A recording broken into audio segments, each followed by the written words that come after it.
Welcome back to Aussie Outdoor Reviews. Today we're going to be showing you my project vehicle, 1977 FJ45 Landcruiser. So this Landcruiser started its life off as a long wheelbase, well-bodied ute, and it was sent to Arcana Motor Bodybuilders here in Perth by Telecom, who bought it as a service vehicle, and it was converted into this troop carrier. It's a FJ45. Running a 2F Toyota petrol motor. It's got heaps of torque.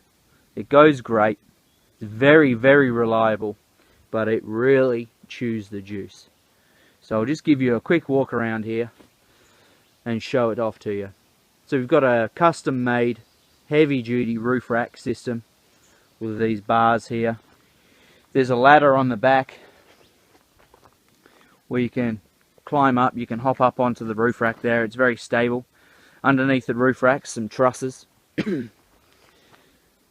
We've got some brake lights and indicators on the top of the roof rack as well, and a reversing spotlight, which is really handy.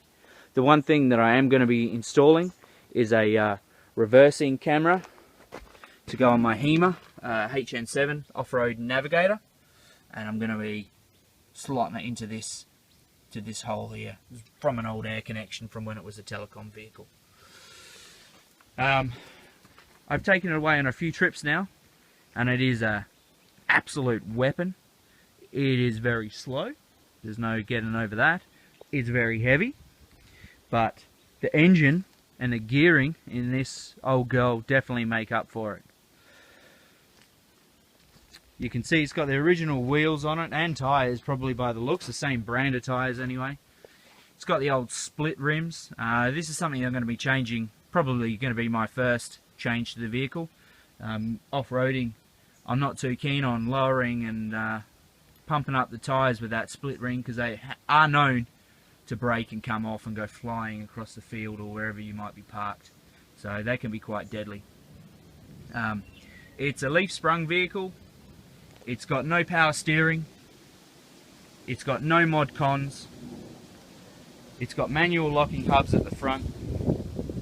It's got spotlights up on the roof as well, which they're great actually, floodlights. They're really good. They light up the sides of the roads. They're awesome when you're four-wheeling.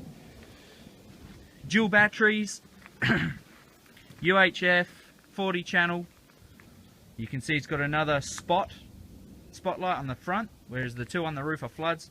This one is a spot, so you get that good throw. It's got a little bit of rust on it, but it's not too bad. The chassis underneath and all the running gear is like new.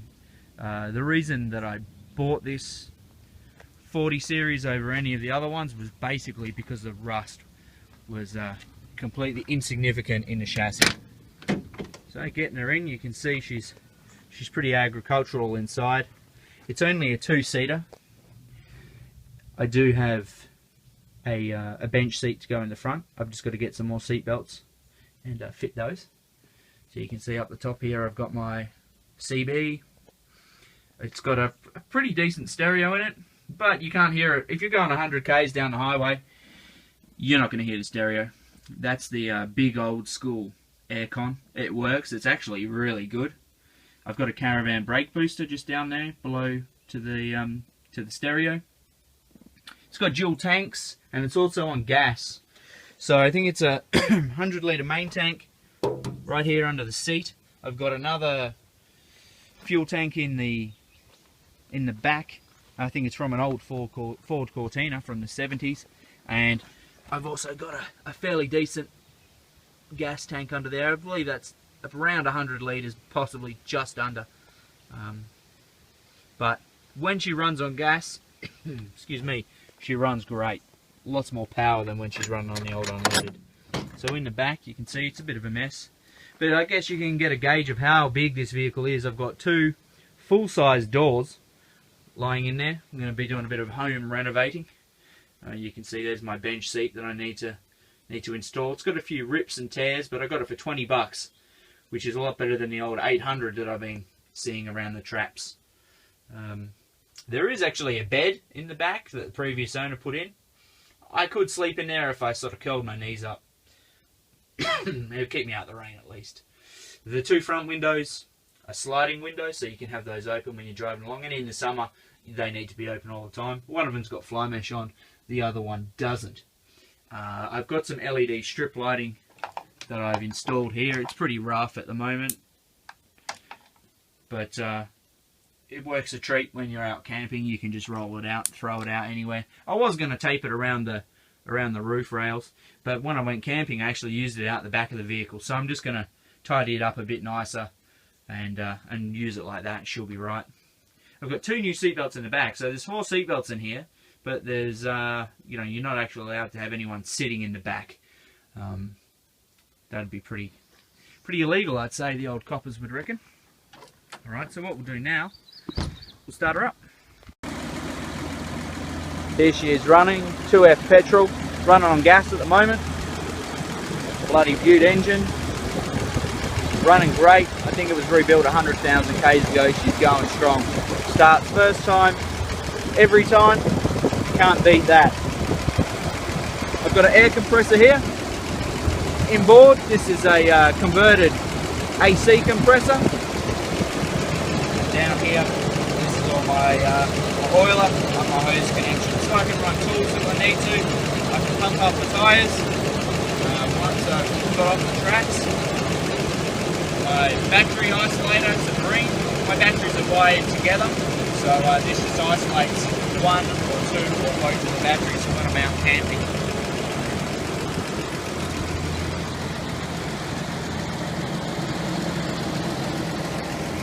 Snorkel by Safari, it's great. Good old, trusty, reliable.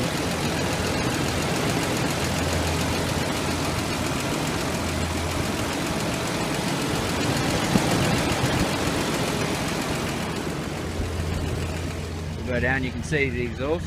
She's blowing a bit of smoke this morning. She's pretty cold.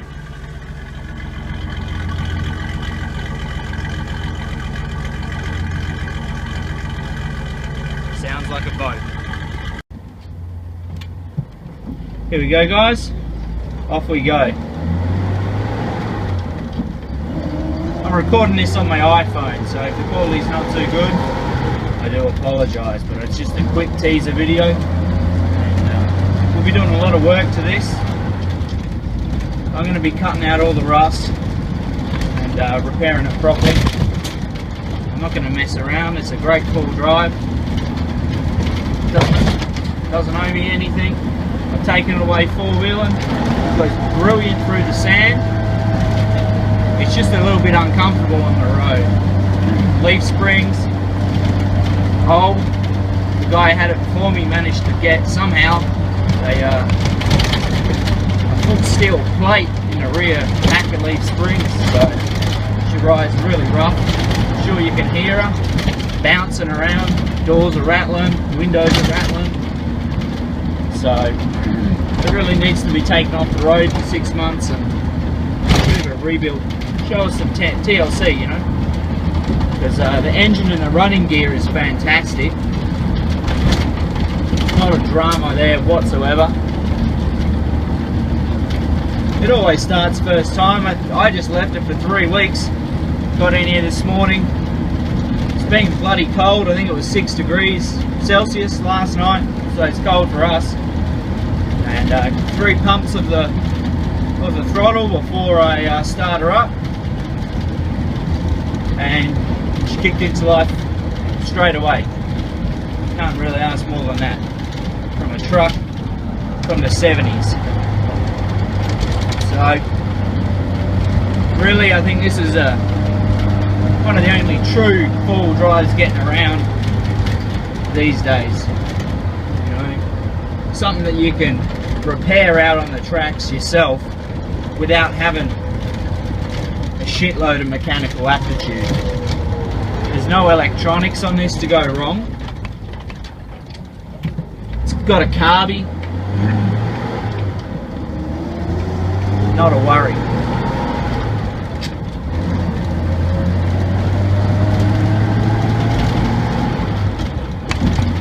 Anyway guys, I hope you liked the video. Just a bit of a teaser. There probably won't be any videos for the next 4 or 5 weeks, unfortunately. I have to go away for work. So So I thought I'd get this one out of the way, give you guys something else to check out. But please leave a comment, like, and subscribe to the channel, and have a great day. Thanks, fellas.